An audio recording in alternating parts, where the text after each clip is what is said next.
Nuestra Feria Nacional del Libro de la Universidad Autónoma de San Luis Potosí, celebrando este año el 40 aniversario, la 40 feria. Hoy tenemos otra presentación. Ya habíamos tenido el sábado la presentación de autores, de escritores potosinos. Un nuevo escritor se presenta en esta feria, Jesús Navarrete Lezama. Es un libro publicado por el Fondo Tierra Adentro de Conaculta. La universidad les agradece su asistencia, estar aquí durante el evento. El libro vamos a tener, gentilmente aceptó la invitación a presentarlo, Joserra, que Joserra es un también escritor y promotor de letras aquí en San Luis Potosí, director de una revista electrónica, promotor de una serie de eventos muy importantes que se han llevado a cabo literarios.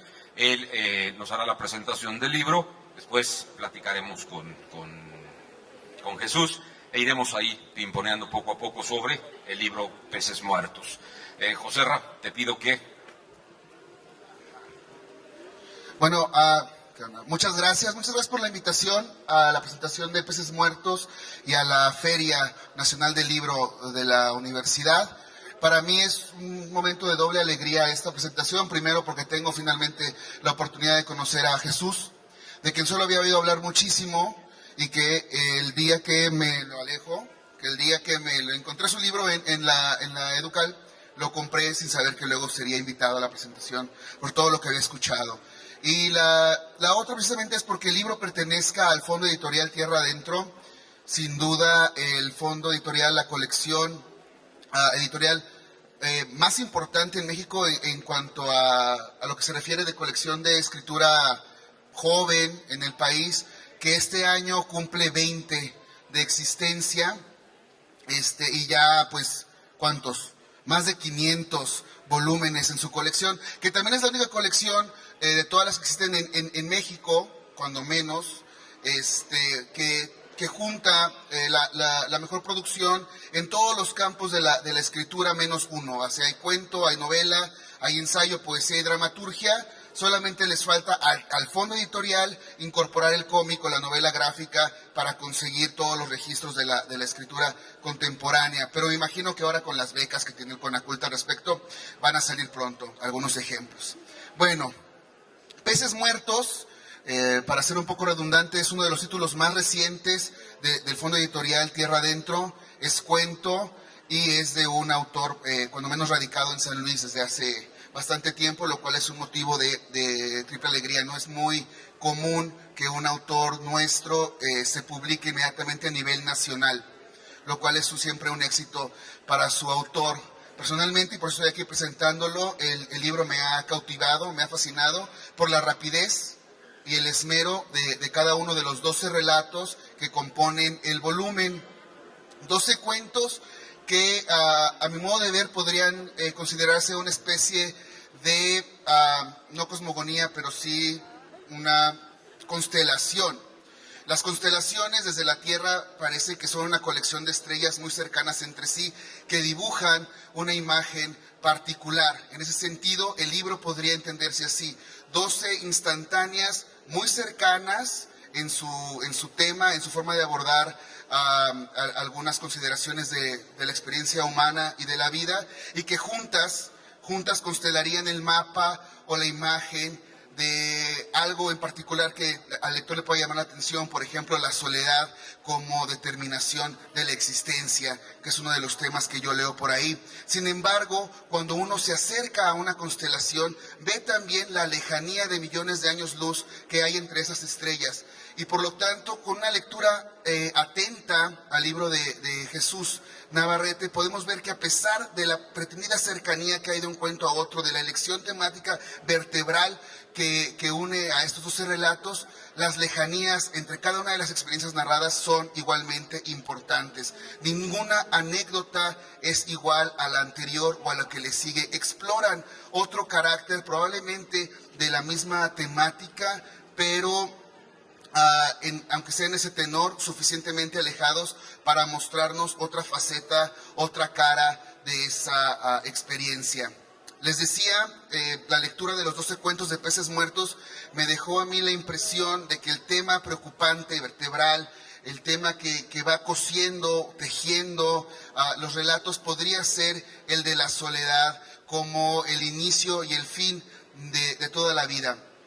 Hace mucho tiempo yo no leía un libro de cuentos que realmente estuviera hablando o encarando a la manera de un espejo a su presente. Y probablemente la condición del relato como género, más allá de la novela u otras formas de la narrativa, sea precisamente dedicarse a interpretar como un espejo, no estendaliano, sí esperpéntico, cuál es la realidad a la que se enfrenta el mundo que en esa colección de cuentos o que en ese exclusivo cuento se refleja. Sí sucede en Peces Muertos. Estamos ante una serie de individuos cuya experiencia social no es mediocre, es la normal, es la de cualquiera más o menos que habite el siglo XXI, con todas sus dudas, sus frustraciones, sus miedos, sobre todo el miedo nostálgico, diría yo, a la mediocridad, ¿no? Al no permitirnos existir en una vida mediocre y estar en la búsqueda de algo ulterior o superior. Los personajes de Jesús Navarrete se embarcan en esas búsquedas que, como todas las nuestras, son igual de frustrantes, pero con resultados sorprendentes. El cuento que abre el libro, que se llama La historia de cómo conseguí mis... No, el título es increíble. De mis bíceps y del modo en que llegué a adquirirlos, parte de un lugar común que a veces me choca, ¿no? El escritor que va a escribir sobre cómo alguien se convierte en escritor. Sin embargo, el desarrollo, vuelvo a usar el término esperpéntico, que va adquiriendo la anécdota del personaje que quiere ser escritor, pero como todos los escritores no se pone a escribir, sino a hacer un montón de cosas que lo llevan a terminar en un sitio diferente al que él pretendía, también consiguen, en un giro de 180 grados, ofrecerle a ese personaje algo mucho mejor que la escritura, ¿no? Que es la consecución de unos bíceps, acá machines, para sobrevivir al mundo. Pero ese resultado es el que llega el personaje después que les digo de esta aventura picaresca de frustraciones, incluso inacabadas, que se repiten en otros personajes del mismo libro. Sobre todo esta intención de la búsqueda. Y si volvemos a lo que decimos hace un momento, el cuento va a ser el género que mejor se comunique con nuestra experiencia actual. Creo que este libro precisamente consigue demostrarnos una vez más que vivimos en una época de búsquedas que probablemente no es que no lleven a nada, sino que llevan a unos lugares que nosotros no pretendíamos desde el principio. Y bueno, será lo que alguien pueda lograr con esas búsquedas, que consiga lo mejor de su mundo. El título que le da, el cuento que le da título al volumen, Peces Muertos, central en el libro, no solo por su localización, es el cuento número 8 de los 12, sino central precisamente a la cosmogonía, a la fórmula que estructura toda esta narrativa, probablemente sea el que más impacta al lector que abre el libro en cualquiera de sus páginas. Porque Peces Muertos es una radiografía y el cuento va a ser un muestrario, una muestra de lo que es el volumen en general. Es una radiografía, si no de la sociedad, de la forma en la que la vemos y nos acercamos a ella, cómo pretendemos filosofar sobre la existencia y terminamos realmente describiendo solamente nuestro propio marasmo de preocupaciones baladíes, que no por eso significa que estén vacías. Es una buena recuperación del término. En general, no quiero hablar de todos los cuentos, y mucho menos quemarlos. Es un libro de apenas 70 páginas, 12 cuentos muy, muy breves, muy rápidos, muy intensos. Son cuentos que no dejan nunca de mantener la sensación climática, aunque sean todos escritos desde una estética del anticlímax, ¿no? Cuando aquí en la contraportada mencionan a Carver, a Raymond Carver, no se equivocan, ¿no? Son cuentos que mantienen una estética similar a la de él, a la de Fante, a la de mucha otra gente que leemos con mucha avidez, la gente de mi generación, donde todo tiene que suceder rapidísimo en un momento climático, pero desde una perspectiva anticlimática, como si nada estuviera sucediendo para que al final nos sorprendamos de todo lo que acabamos de descubrir. Pero si hay un cuento que a mí me interesa mucho mencionar como como de gran valor dentro de la perspectiva de todo el libro. Si todo el libro tiene, los 12 cuentos son de un valor literario estético bastante, pues fuerte, ¿no? Agradable, exitoso en su consecución. El cuento de la pinche noche, sí se llama La pinche noche, ¿verdad? Sí, La pinche noche, me resultó incluso, pero creo que me estoy equivocando, porque les digo que, no, amarillo es el de las pizzas. No, La pinche noche es, sí, La pinche noche es el cuento de los presos que están en las Islas Marías, y están todos narrados por un hombre que de un motín en la cárcel es sacado para ser llevado a la prisión de las Islas Marías, y cómo se encuentra a toda la gente que va a ir a habitar ese mundo. Pero tanto ese cuento como uno siguiente que se llama Hombre sin Vida, si bien toca un tema central de la preocupación paradigmática del México del 2015, del 2014, de los últimos 10 años, que es nuestra relación con la violencia, nuestra relación con el crimen, y lo que ha hecho el crimen con la sociedad, que es por un lado producir presos, como en La pinche noche, y por el otro producir muertos, como Hombres sin Vida.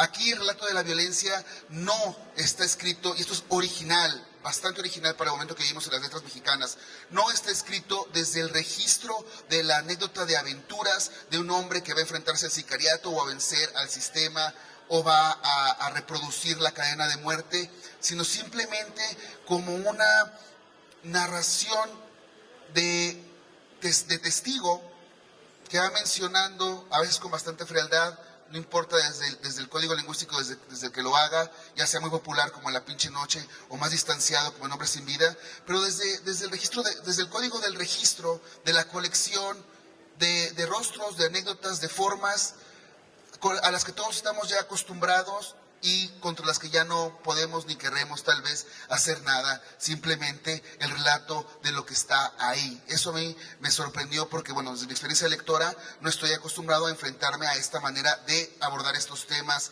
Generalmente me enfrento yo a escritores de género policíaco, de aventuras, que buscan una solución, y aquí la delicia literaria, digamos, está precisamente en no pretender más que el muestrario de lo acontecido, que es lo que sucede en general en todo el libro, ¿no? Un buen muestrario de lo que acontece y las formas en las que nosotros sucedemos en el tiempo que nos tocó vivir, un tiempo donde tenemos que esperar media hora por una pizza y no entender cómo matar el tiempo para lograrlo, o que queremos hacer algo de nuestras vidas y terminamos convertidos en otra cosa que igualmente sea mucho más funcional. Antes de dejarle entonces la palabra a Jesús Navarrete para que nos presuma y nos platique su libro, sí quiero yo hacer una invitación abierta a que compren Peces Muertos. Está en la colección del Fondo Editorial Tierra Adentro, que no es nada cara, y que pueden aprovechar siempre la cercanía que tienen ahora con el autor para poder enriquecer lo que va a ser su lectura de este volumen. Y bueno, pues muchas gracias por la invitación y por Peces Muertos. Gracias, José Ra, por hacer la presentación de este libro. Le recuerdo a la gente que estamos en la presentación del libro Peces Muertos, lo tenemos aquí justamente en este stand de presentación, y como dijo José Ra, le dejo la palabra al autor, a Jesús Navarrete, para que nos cuente. Hay un micrófono para la gente que quiera establecer un diálogo con el autor. En el momento que quieran hacer una pregunta, levantan la mano, y les pedimos que lo hagan por el micrófono porque se está grabando esta presentación, para que quede registrado. Si preguntan sin el micrófono, no se escuchará la pregunta. Jesús.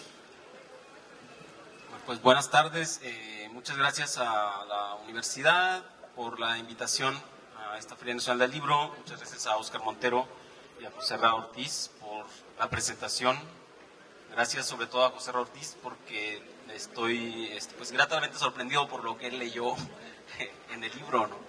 La verdad,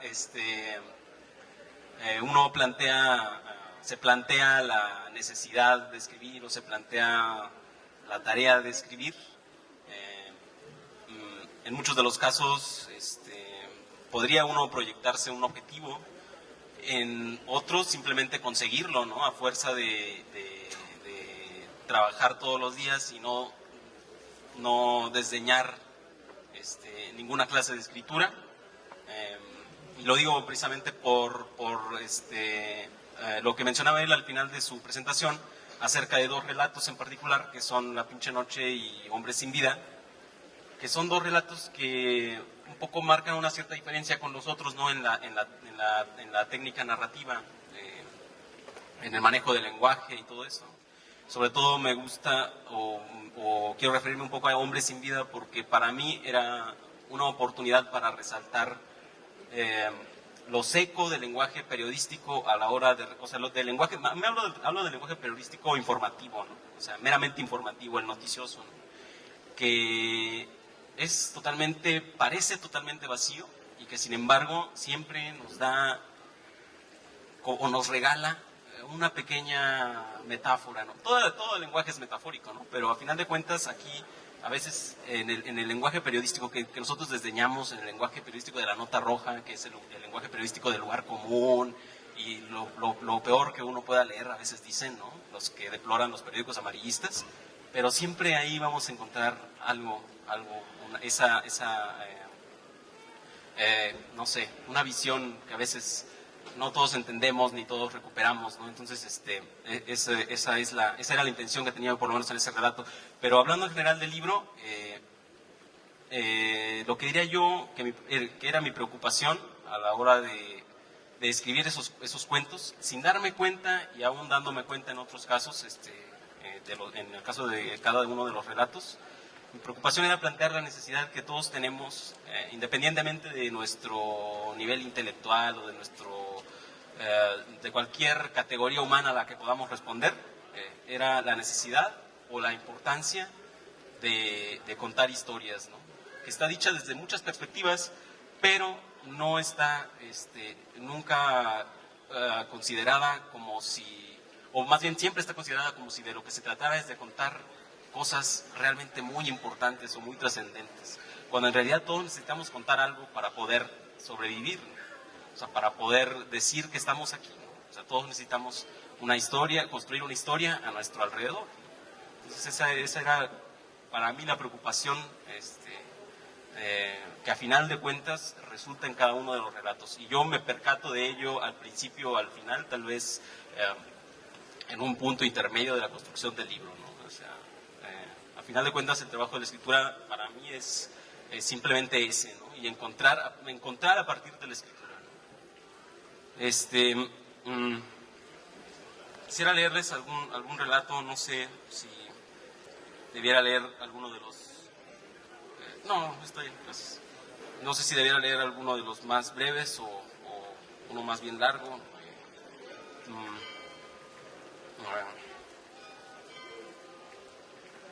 Pues voy a leer tal vez el primero, podría leer. Voy a leer el primero, que es un relato, no, yo creo que no me tardo más de 10 minutos en leerlo. Se llama precisamente De mis bíceps y del modo en que llegué a adquirirlos. El tiempo es una puta vieja y cansada, pero todo el mundo sigue jodiendo con ella. Sucede que el tiempo es importante. El tiempo y el colon, por ejemplo, dan forma a nuestras heces. El aspecto de nuestros excrementos nos permite saber si estamos bien de salud. Luego, la salud está en el colon. Depende del tiempo en el colon. En aquella época yo no era nadie. Sin jactarme de ello, podía decir que era nada. Tenía una clara conciencia de mi insignificancia. Sin embargo, con 33 años de edad, aún conservaba un poco de esa energía que en la juventud lo empuja a uno a confiar en que se puede llegar a ser alguien. Una noche de insomnio, llegué a la conclusión de que, como todos, yo también esperaba de la vida reputación y poder.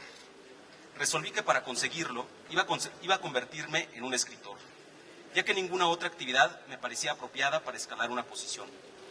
Nunca había escrito una línea, pero durante una época de mi vida leí con avidez, y eso, con seguridad, iba a facilitarme las cosas. Incluso llegué a imaginar mi nombre inscrito en los periódicos, en las listas de bestsellers. En aquel entonces me había dejado mi novia, me habían corrido del trabajo y estaba lleno de deudas. Me pasaba toda esa clase de cosas después de las cuales la gente suele tomar decisiones importantes. Además, padecía una depresión por la que otro, con un poquito más de huevos, se hubiera pegado un tiro. En lugar de eso, yo estaba pensando en la posibilidad de ir al psiquiatra.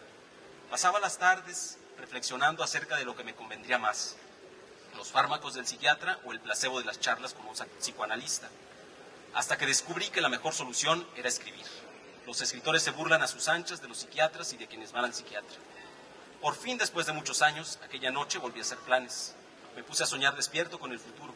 Creí puerilmente que para fijarme bien el objetivo, sería adecuado repetir 10 veces en voz alta que iba a ser un escritor, y así lo hice. También juré que ya no iba a perder más el tiempo y que ninguna mujer iba a separarme ni por un segundo de mis propósitos. Me quedé dormido esperando el amanecer para iniciar mi nueva vida. Incluso soñé que amanecía de veras. Me vi sentado en la mesa. Me vi ya viejo, frisando los 60 años, pero mi aspecto conservaba cierta vitalidad. Tenía una mujer y 3 hijas. Podía ver y verme, como suele pasar en los sueños. Mi perspectiva se ubicaba extrañamente en el centro, como si fuera un recipiente de comida sobre la mesa. De pronto, el rostro difuso de una de las niñas se movió y habló desde su sitio. No todo lo que se acerca al fuego termina por convertirse en fuego. El humo es el resultado de una combustión incompleta, dijo, como si estuviera repasando sus lecciones. Entonces me levanté, caminé por un pasillo, tropecé, caí al piso y empecé a andar a gatas hasta perderme en la oscuridad. Me despertaron los golpes de Brenda en la puerta. Conozco el sosiego que proporciona la conversación con alguien, así que la había llamado la tarde anterior. Se iba de viaje y no podía dedicarme mucho tiempo. Sin embargo, ahí estaba dispuesta a escucharme. Y, entendida como es ella en materia de necesidades humanas, después de referirle mis últimas tragedias, determinó que me vendría muy bien coger, lo cual, según calculé, me obligaba a aplazar mi nuevo proyecto de vida por lo menos 2 horas. El gemido que lanzó cuando se la metí fue tan excitante, casi sobrenatural, que me hubiera gustado venirme en ese momento, echarla de la casa y ponerme a escribir. Como no podía hacerlo, dejé a mi mente vagar. Empecé por preguntarme si los objetos que había a nuestro alrededor podían captar los jadeos enervantes de Brenda. A decir verdad, ni siquiera puedo garantizar que fueran auténticos, pues mi cabeza estaba en otro lado. Sin duda, le agradecería en el futuro aquella acogida, aunque al principio hubiera pensado que me quitaba un tiempo valioso. Por un instante, imaginé que podía ser uno de esos novelistas que para ejercer el oficio necesitan embrearse los dedos con todo tipo de secreciones. El público gusta de ellos. Contemplé la opción de convertirme en un escritor satírico, o más precisamente del tipo comediante, que hoy abundan, pero de inmediato supe que lo impediría mi propensión innata a la tragedia. Los títulos de mis historias aparecían uno tras otro. Estar cansado tiene plumas, Forcejeando con Daniel para llevarlo al anexo, Preludio de lo importante, Afternoon se llamaba el sitio, Escritura de hierba. Incluso se me ocurrió la idea de escribir una novela breve, El fabricante de pelucas. Mientras Brenda me la chupaba, concebí la dedicatoria que llevaría el libro. Sería un mensaje para mi exnovia por haberme dejado en aquella orfandad. A Joana, que se olvidó de mí. Estaba seguro de que ella recibiría un magnífico golpe cuando viera mi libro en los escaparates, con aquella dedicatoria culpándola de todo. Estas y otras reflexiones pasaban por mi cabeza al tiempo que me cogía buenamente a Brenda. Pensaba que era muy propio de mi naturaleza, puesto que había decidido ser un escritor. Y un escritor es primeramente un hombre que reflexiona en todo momento y sobre cualquier cosa. Cuando terminamos, y después de descansar, Brenda se empeñó en llevarme a desayunar. Las calles estrechas y las paredes de las casas estaban manchadas de lluvia. En los solares baldíos se agitaba tímidamente la hierba. Reverdecían los bultos de arena en las construcciones abandonadas. El agua formaba riachuelos junto a ellos. Estoy seguro de que experimenté la misma sensación que habría tenido Jean Cocteau una vez que dejó de fumar opio. Parecía que mi organismo estaba saliendo de una invernada, de esa extraña economía de las tortugas, las marmotas y los cocodrilos. Por el contrario, el sitio al que fuimos estaba lejos de ser agradable. Gente de toda índole, gordos batallando para entrar en el reducido espacio entre las mesas y los asientos acoquinados, empotrados en la pared, señoras hurgando en sus bolsos, a punto de levantarse, meseros esperando la decisión de los comensales, ejercitando una ligera inclinación en la posición de su cuerpo, síntoma del bien aprendido hábito de la servidumbre.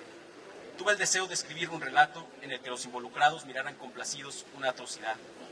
Cuando regresábamos, Brenda me cuestionó acerca de lo que iba a hacer, ya que estaba sin trabajo. Respondí que no tenía ningún plan. Nadie debía saber nada aún por si fracasaba.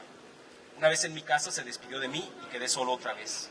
El día estaba nublado y oscuro. Yo estaba en blanco. Me senté en la sala, traté de escuchar un poco de música, pero era mejor el silencio. Todo era normal, o casi normal. Primero se echó sobre mí esa impresión de que nada cambia, y luego, de pronto, vino la angustia de darme cuenta de que el tiempo pasa, y es inevitable de que todo nuestro alrededor continúe su transformación. El mundo es un cadáver. Si uno logra subir a una cima alta, es posible saber hasta dónde llega la podredumbre. O por lo menos se puede admirar la fauna cadavérica transitando la superficie como si fueran rebaños de cabras diminutas. Todavía era temprano, así que me senté ante la máquina a esperar que las palabras salieran de su letargo. Mi memoria siempre ha guardado cosas irrelevantes. Todo lo que a nadie le importa está ahí, inunda los ductos. Me acordé de los monos fluorescentes, prisioneros en cierto laboratorio japonés, vejados por un grupo de sujetos que escrutan a través de la luminiscencia de la epidermis los estragos que causan las enfermedades humanas cultivadas en sus órganos. La ciencia celebrará jubilosa el día que un chimpancé pueda albergar durante toda su vida una enfermedad humana. Quieren lograr incluso que el padecimiento se transmita hereditariamente a las nuevas generaciones para poderlo estudiar a placer. Los hombres de ciencia suelen ser gente fiel a sus principios y consideran que si puede experimentarse en simios o en roedores, debe hacerse. Desenterré algunos datos sobre esa nueva especie de pez caracol encontrada en los mares del Pacífico. Recordé que en Brasil había nacido un perro verde. Recordé que disfrazado de oso, un hombre dio muerte a otro en el primer día del carnaval de Barranquilla y que el primer ministro ruso precisó 4 disparos para hacer blanco en una ballena a la que era necesario tomarle una muestra de sangre.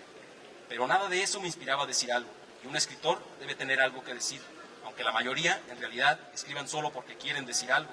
Me horroricé al pensar que yo encajaba perfectamente en la segunda categoría, puesto que todo lo que pensaba era vacuo, insustancial, lo mismo que una camioneta roja cargada de coles o una pila de troncos en una azotea. Y todas estas especulaciones se estaban moviendo lentamente en mi cabeza, mientras miraba el patio.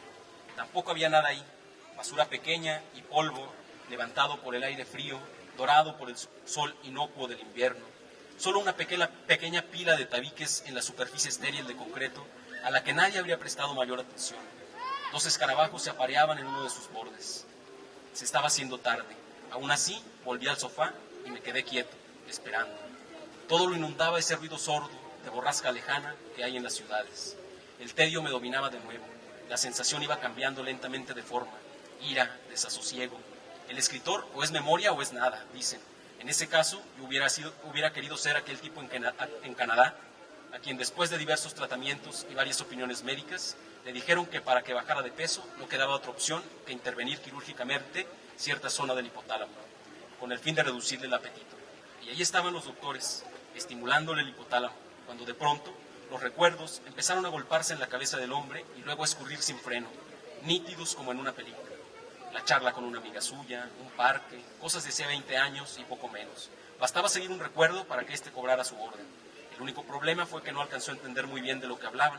El sonido era como el de una cinta magnética vieja o algo así. Definitivamente no iba a ser fácil. Mis comienzos como escritor estaban lejos de ser promisorios. Es más, eran malos. No se me ocurría nada, estaba bloqueado. Entonces, como en aquel cuento en el que hay un tipo pasando la aspiradora y con muchas otras historias, sonó el teléfono. Dedo, se escuchó del otro lado de la línea. ¿Estás ahí? De inmediato me vino a la cabeza que ahí estaba mi primer relato, detrás de esa llamada. Solo tenía que ir a buscarlo. Dedo, suplicó la voz. ¿Por qué no me contestas? Si no dices nada voy a colgar. ¿No vas a venir a mi casa? Ya habíamos quedado. Estoy sola. No soy Dedo, dije. ¿Que no eres Dedo? No empieces. ¿Quién ibas a ser entonces? No sé, respondí.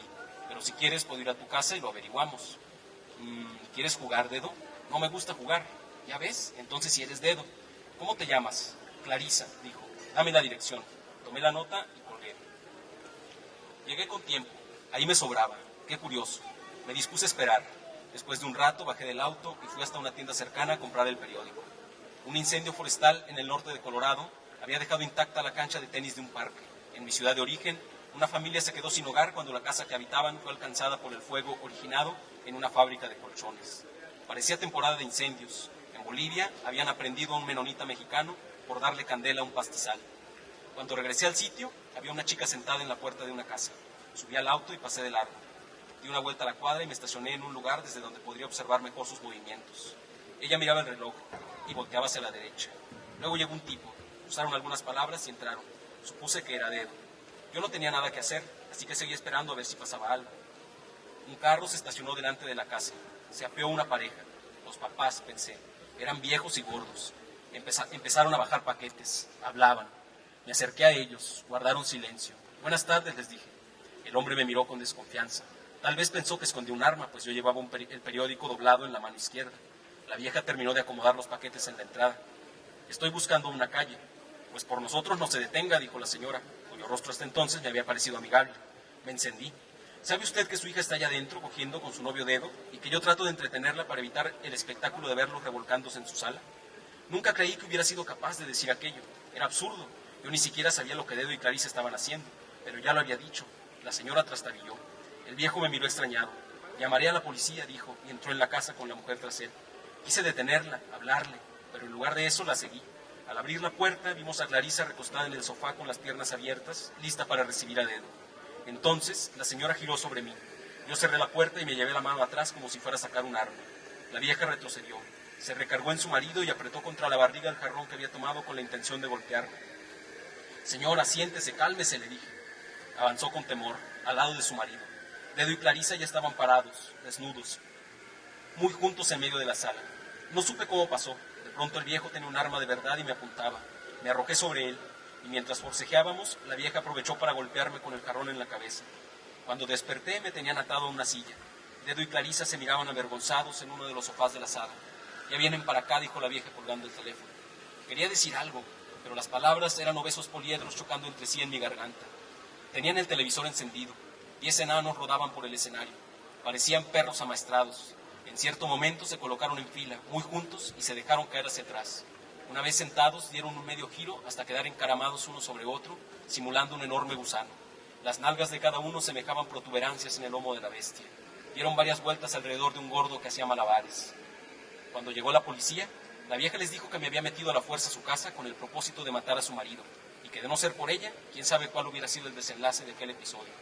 Su elocuencia me heló. El viejo me miraba con rabia mientras pasaba un pedazo de hielo alrededor de su ojo inflamado. Allanamiento de morada y tentativa de homicidio, dijo uno de los policías, orgulloso de usar la terminología jurídica, mientras tomaba la pistola como evidencia. Ya te cargó la chingada. No respondí, seguía ofuscado. Además, no había que responder. Me desataron y me condujeron afuera de la casa. Los viejos salieron detrás de nosotros, constataron que me subieran a la patrulla y se quedaron ahí parados hasta que arrancamos, perdiendo un poco de tiempo antes de ir a presentar los cargos. Nada más faltó que nos dijeran adiós. En la patrulla los policías siguieron interrogándome. Al ver que no reaccionaba, el que tenía el papel de buen poli volvió a preguntarme: ¿andas borracho o drogado? Respondí que sí y con eso se callaron. Minutos después se metieron en sus asuntos. En la delegación, el médico se cercioró de que el golpe de la vieja no me había causado ninguna herida. En su escritorio tenía la fotografía de un gato. Como en cualquier felino, había algo de hipnótico en el animal. El tipo sonrió. Se llama Humo, dijo. Bájate los pantalones. Me barrió con la mirada y apuntó en un formulario. Entonces, todavía pensaba que el encierro y la vida de la prisión serían los detonantes de mis mejores historias. Pero ha pasado el tiempo y ya no tengo ninguna gana de escribir. Definitivamente, no soy esa clase de tipos que si estuvieran en una isla desierta, escribirían, aunque fuera en la arena, con una vara. O de aquellos que hallándose tras las rejas, usaron las paredes, valiéndose de la sangre o de su propia mierda a manera de tinta. Yo no. Yo necesito que me dejen en paz. Necesito libertad. Pero quizá ni aunque la tuviera, volvería a sentarme frente a una computadora o a tomar una pluma. Prefiero pasar el tiempo en el gimnasio. ¿Para qué escribir? Mejor les hablo de mis bíceps y del modo en que llegué a adquirirlos. Después de todo, la vida te da golpes, golpes, y puedes extender las manos para recibir un poco más. Muchas gracias.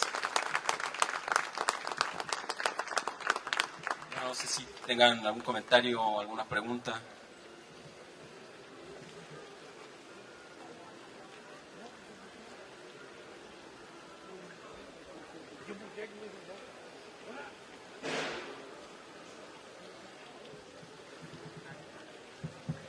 ¿No quiere nadie comentar algo antes que yo?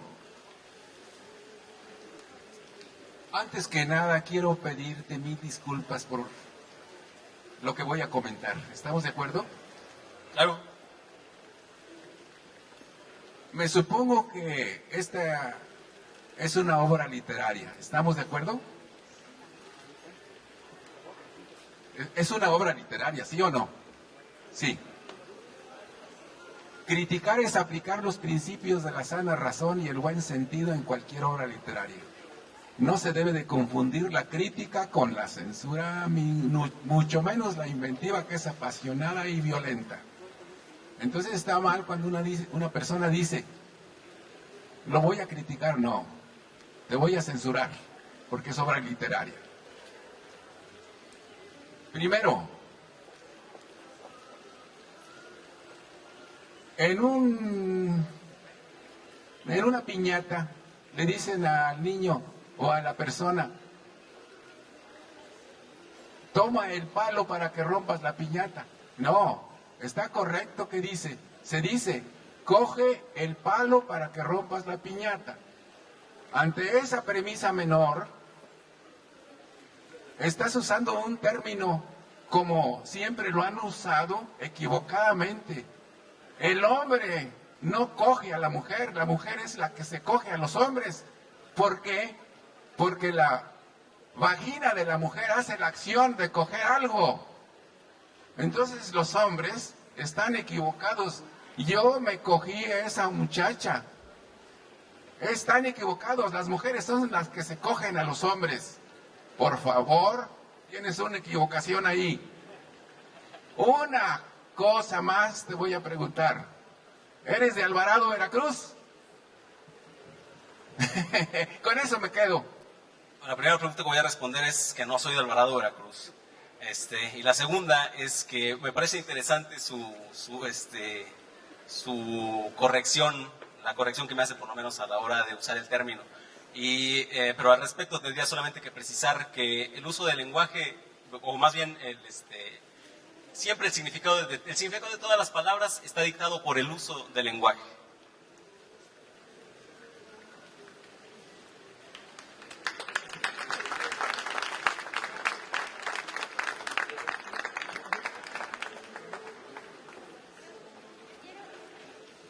Hola. Hola. ¿Puedo preguntar cuántos años tienes? No, no estoy ligando, no. No, es en serio, es pregunta seria. ¿Cuántos años tengo? Pues Ajá. ya casi tengo 40. Ah, ok. No, lo que pasa es que, bueno... Sí, por favor.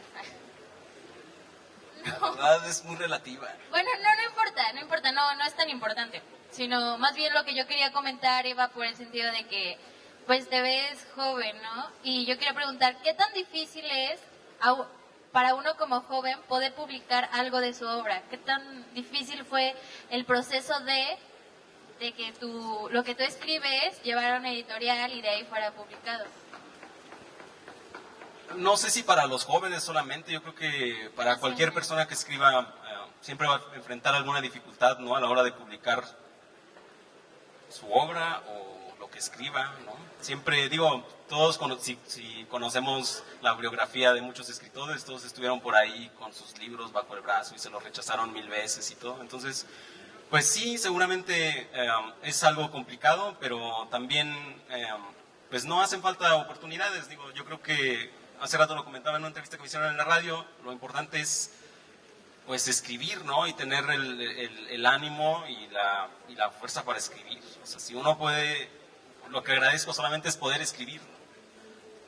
Eventualmente puede uno publicar o no lo que ha escrito, ¿no? Si eso a uno le satisface o le frustra, pues es como una cuestión ya muy personal, ¿no? Pero al final de cuentas yo creo que,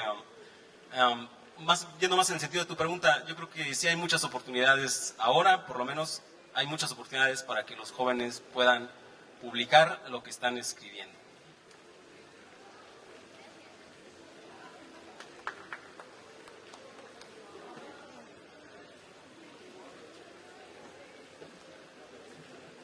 Hola, buenas tardes. Felicitarte porque me gustó mucho tu manera de escribir, una manera muy ligera, muy llevadera y sobre todo muy entendible para las personas que quizá no tenemos la facilidad de entender a la primera, y esto se me hizo muy digerible, el cómo nos llevaste, cómo nos atrapaste en la lectura.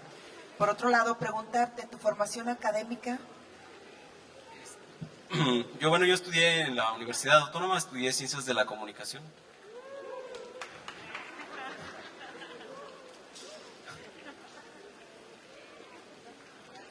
Muchas gracias por el comentario. Aprovechando que tengo aquí el micrófono, y pensé que tiraste una pedrada al hablar de la vejez cercana a los 60, que ya me quería ir debajo de la mesa, pero sí quería comentarte o saber un poquito más de cómo llegaste a publicar esto. O sea, no solo este libro, tú ya habías publicado algo, habías escrito antes. ¿Cuánto tiempo tienes escribiendo? ¿A eso te dedicas? Pues sí, a eso me dedico. O sea, cuando digo que a eso me dedico es que escribir es mi modo de vida, ¿no? Yo he trabajado de reportero, o sea, he escrito boletines de prensa, he escrito muchas cosas, ¿no? O sea, no desdeño ningún tipo de escritura. El proceso de este libro, bueno, sí, ya había publicado anteriormente otro libro en el 2008. Entonces este libro tiene un proceso más o menos de 6 o 7 años o de 5 años, más o menos, a lo largo de los cuales se escribieron cada uno de los relatos. Siento que este libro se escribió un poco, ¿cómo diré? A lo mejor no azarosamente, porque a lo que voy es que uno todo el tiempo está escribiendo, ¿no? Pero sí azarosamente los relatos van aliándose unos con otros, encontrando sus relaciones, ¿no? Para terminar finalmente en un libro, ¿no? A final de cuentas sí es un trabajo de varios años, ¿no? A lo mejor en otros casos hay quien tiene otra práctica de escritura, de escribir por lo menos los cuentos de una manera más rápida, ¿no? Pero en mi caso son relatos que se fueron construyendo casi pieza a pieza, ¿no? O sea, un fragmento iba implicando en otro, ¿no? Iban engarzando y se iban transformando en un cuento.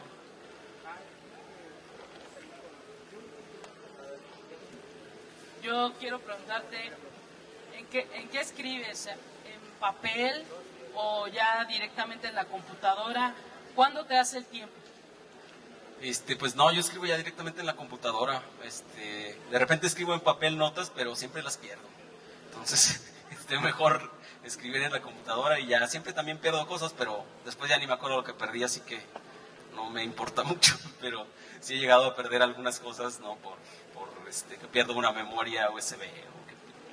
Pero pues es menos frecuente que perder un papel por ahí o de repente a veces apuntar en algún cuaderno, cosas así. No me resulta tan atractivo, ¿no? Luego a la hora de tener que volver a pasar toda la computadora, la verdad me da un poco de pereza, ¿no? Prefiero ya ponerlo en la computadora. Hola, buenas tardes. Te quiero felicitar por hacer de la cotidianidad un arte, por el uso del lenguaje, por sumergirnos en una narrativa que resulta ser muy enriquecedora y por producir para todo tipo de público. Y felicitarte por ser un autor joven que produce y que brilla en editoriales tan importantes. Gracias. Pues muchas gracias. Muchas gracias por su apreciación.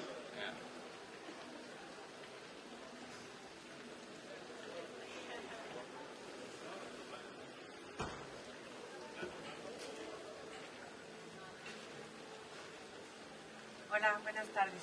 Yo también quiero felicitarte porque es algo que me gusta mucho tu forma de narrar, porque habla de una proyección muy profunda que lamentablemente muchas de las personas no lo tenemos solo. Y eso, lo más admirable desde mi perspectiva es que esa forma interna de pensamiento se puede expresar a través de la literatura, a través de la escritura, porque posiblemente muchas personas tenemos un mundo interior así muy rico, pero el hecho de transformar esas emociones en palabras pues requiere un esfuerzo distinto. Entonces te felicito mucho. Muchas gracias. Muchas gracias por sus comentarios y muchas gracias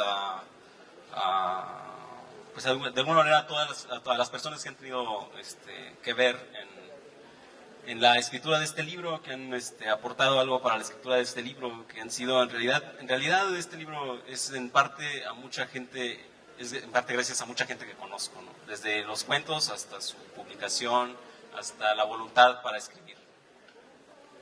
Muchas gracias.